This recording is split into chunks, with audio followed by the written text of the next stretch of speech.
గురువుగారు, జగద్గురువు ఆదిశంకరులు శివాంశ సంభూతులు. మరి అలాంటి శివస్వరూపుడైనటువంటి ఆదిశంకరులు 32 ఏళ్లకే ఎందుకు తనువు చాలించారు? భగవంతుడు అనేక అవతారాలను పొందాడు. ఉన్న పరబ్రహ్మం ఒక్కడే అని చెప్పుకుంటున్నాం.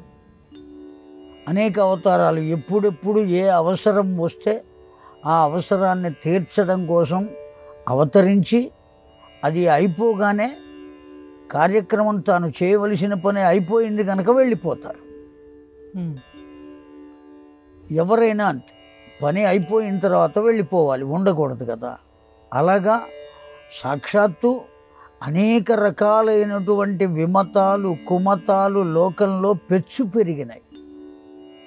పెచ్చు పెరిగి వాటి వల్ల ప్రజలలో ఒక విధమైనటువంటి వైషమ్యం పెరిగింది. ఆ వైషమ్యం పెరగడం చేత అనేక రకాలైన ప్రమాదాలు జరుగుతున్నాయి. వాటి నుండి ప్రజలను కాపాడాలి కనుక సాక్షాత్తు పరమేశ్వరుడే శంకర భగవత్పాదుల యొక్క రూపంలో కాలటి అనేటువంటి ప్రదేశంలో కేరళలో అవతరించారు. అది అవతార విశేషం కనుకనే కైలాసానికి వెళ్ళి ఆ శివలింగములను 5 తీసుకువచ్చేటువంటి అవకాశం, అటువంటి సత్తా కలిగి ఉన్నారు. కైలాసం నుంచి తీసుకొచ్చారు 5 లింగాలు. చతురామ్మనాయ పీఠములలో ఉన్నాయి. ఇప్పుడు 4 ఆమ్మనాయ పీఠాలు ఉన్నాయి. ఆ లింగాలు అక్కడ ఉన్నాయి. 5వది కంచిలో ఉన్నది, పరమాచార్యుల వారి వద్ద.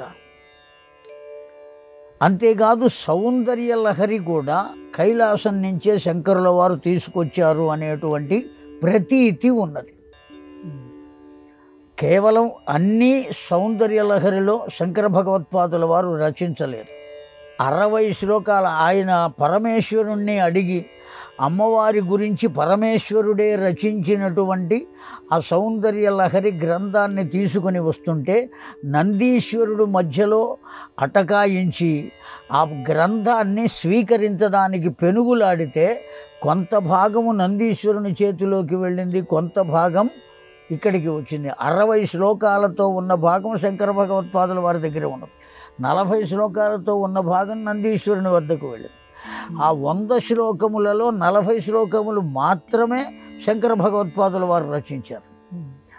మిగిలిన 60 శ్లోకాలు ఎవరు చెప్పారు అమ్మవారి గురించి అంటే సాక్షాత్తు పరమేశ్వరుడే చెప్పాడు అని. ఒకవేళ 100 శ్లోకాలు శంకరులే రచించారు అన్నా, శంకరులు ఎవరు అంటే సాక్షాత్తు పరమేశ్వరుని యొక్క దివ్యావతారం శంకరులు. అయితే 32 సంవత్సరాలే ఎందుకున్నారు అంటే ఆయన ఏ పని చేయటం కోసం అవతరించారో ఆ పని అయిపోయింది. అనేకములైన విమతాలు కుమతాలను ఛేదించి ఆయా మతస్థాపకులైనటువంటి వారితో వాగ్వివాదం చేసి అద్వైత సిద్ధాంతాన్ని ప్రతిపాదించి ఉన్నటువంటి భగవంతుడు ఒక్కడే అనేటువంటి సిద్ధాంతాన్ని ఆనాడు ఉన్న అనేకములైనటువంటి మతాలు అంగీకరించినాయి. సర్వజ్ఞ పీఠాన్ని అధిరోహింపజేశారు శంకర భగవత్పాదుల వారిని. అన్ని మతాల వాళ్ళు మేము ఓడిపోయాము అని ఒప్పుకున్నారు, మా సిద్ధాంతాలు మంచివి కావు అని ఒప్పుకున్నారు. వారు ప్రతిపాదించినటువంటి సిద్ధాంతం కూడా వారు సొంతగా ప్రతిపాదించాల, వేదములలో ఉన్నటువంటిదే ఆ అద్వైత సిద్ధాంతం. ఆ వేదములలో ఉన్నదాన్నే ఖిలమైపోతే మరల దాన్ని ప్రతిష్ఠించుట కొరకు అవతరించారు, వచ్చారు, తన పని తాను చేశారు.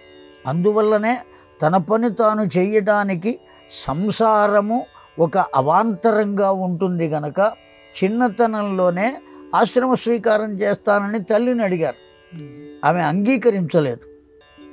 అందువల్ల పూర్ణా నదిలో స్నానం చేసే సందర్భంలో అమ్మా నన్ను మొసలి బంధించింది, నీవు ఆశ్రమ స్వీకారం నేను తీసుకోవడానికి నీవు అంగీకరిస్తే ఆ మొసలి నన్ను వదులుతుంది అని చెబితే పిల్లవాడు నా కంటి ఎదుట బ్రతికి ఉంటే చాలు అనుకుని ఆయన తీసుకో అన్నది.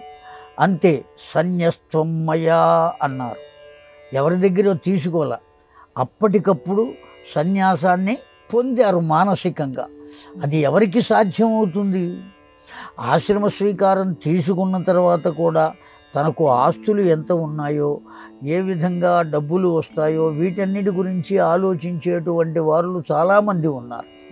కలి ప్రభావం చేత, కాల ప్రభావం చేత అనేక రకాలుగా వాళ్ళు చేయటంలో, ఆలోచించడంలో దోషం లేదు. కానీ చాలా చిన్న వయస్సులో ఉన్నటువంటి ఆ శంకరుల వారు ఆ విధంగా త్యాగం చేయడానికి గల కారణం ఏమిటి అంటే, తాను ఏది చేయదలుచుకున్నాడో ఆ పని చేయటం కోసం.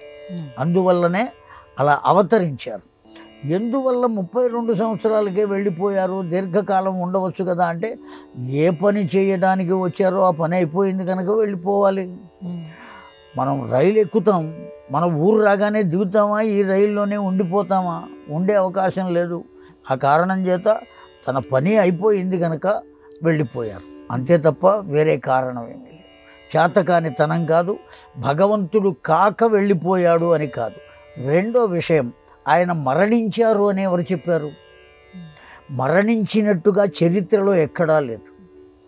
కాలినడకన నడుచుకుంటూ హిమాలయ పర్వతాల వద్దకు వెళ్ళి కేదార ప్రాంతానికి వెళ్ళి శిష్యులందరికీ చెప్పారు. 13 మంది శిష్యులు, వారందరికీ చెప్పారు ఎవరెవరు ఎక్కడికి వెళ్ళి ఏ ఏ కర్మలు చేయవలెనో, ఏ ఏ బోధ చేయవలెనో వారందరికీ చెప్పి ఆ కేదారేశ్వరుడు ఉన్నటువంటి పర్వతాన్ని దాటి అలా ముందుకు వెళ్ళిపోయారు.